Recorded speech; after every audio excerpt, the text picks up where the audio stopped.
Let's just talk for 1 minute. Yeah. Maybe 2 minutes. Okay.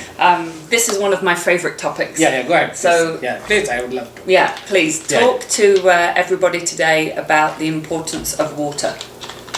Oh my we can't God. live without water. You're drinking water. This is a good advert for Aquafina right now. But the importance, you talk about nature. Nature is such a big part of you, and we've both had Let us talk about water. Yeah. Now, we're not talking about a pond that's green and stagnant, Sanjeev. You talk about getting people out into nature, out to be around water. Yeah. What have you learned from being around water and the different kinds of bodies of water? What do you see in results? Share with us today some of the wonderful things. I would like to share with the importance of the water in the form of meditation practice. Okay. Yeah.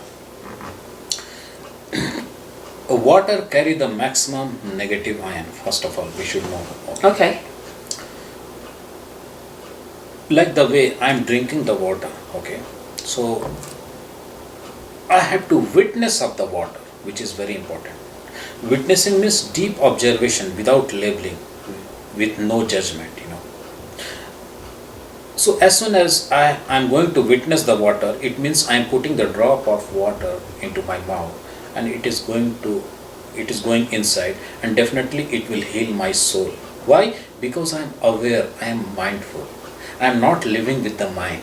So water carry the maximum negative ion. So as soon as we take the water inside, what will happen? It will heal our body. It will heal our soul.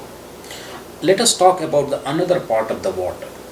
As I told you many times, before, my journey has gone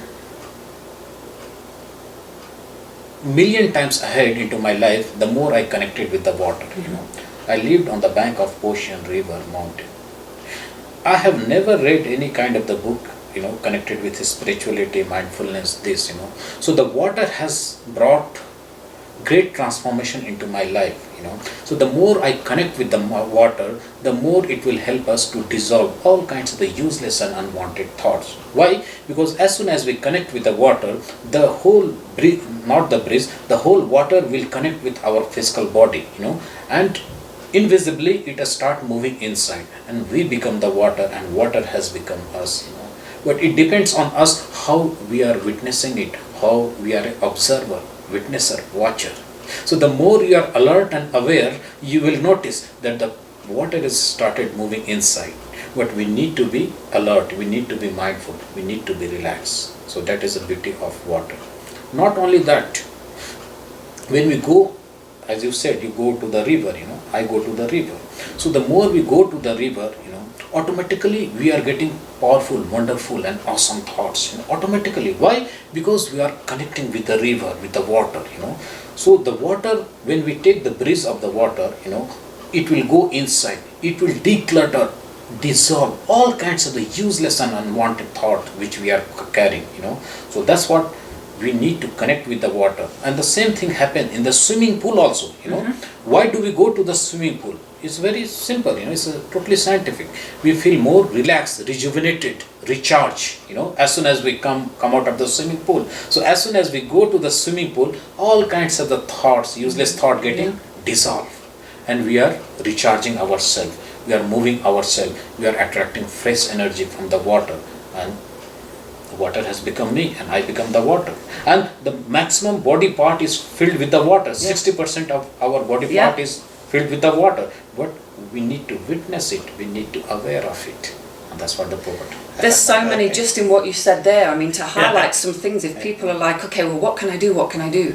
So you can drink the water and be aware of the water going in. You can bathe, you can take a bath. You're surrounded by water. You can shower in water and even use that as a releasing method. But be aware of the water, not just have a quick shower. Stand in the water and let that water fall on you and wash and sometimes just feel things the away. drop of the water coming on the skin. And that is a witnessing, and I call it as I teach the people about meditation as a showering meditation practice, the way you are talking. So when we witness the drop of the water, when it is connecting with my body parts, it is just moving inside, man. Yeah. You're totally there. You're just celebrating this beautiful moment. Yeah. I remember I saw a wonderful energy healer once. I think it was in Australia. And again, she said at the time, you know, if you go through any time something is frustrating, you can also go take a shower and use that water to sort of release negativity, because you think in your mind it's washing away. Right. And I know, being in Bali, as you know, I love, because I've been to Bali, they do lots of healing ceremonies around water.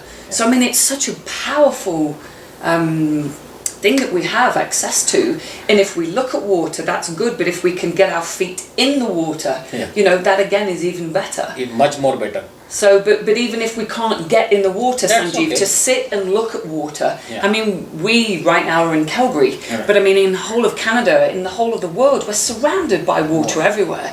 So for people, even if they're not physically able to get into a river or into a lake or, you know, into the ocean, to look at it is still... It's still powerful. It is still powerful.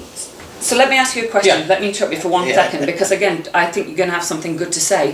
For people that can't get in the water, how do you encourage somebody to connect using the mind and the power of that awareness to look at the water and bring that vibration really to a high point? Do you understand what I'm sort of saying? If you can't get your feet in, how can you really make it powerful that you can help to bring that experience, that energy? Yes, right? the energy.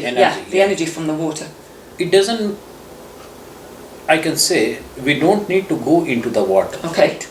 Right? Still, when we are living on the bank of ocean, river, mountain, that is enough. Why? Because as we are already connecting with the water, you know, the air is coming through the water, you know, the waves are coming, you know, the water is flowing, you know, we have to witness them.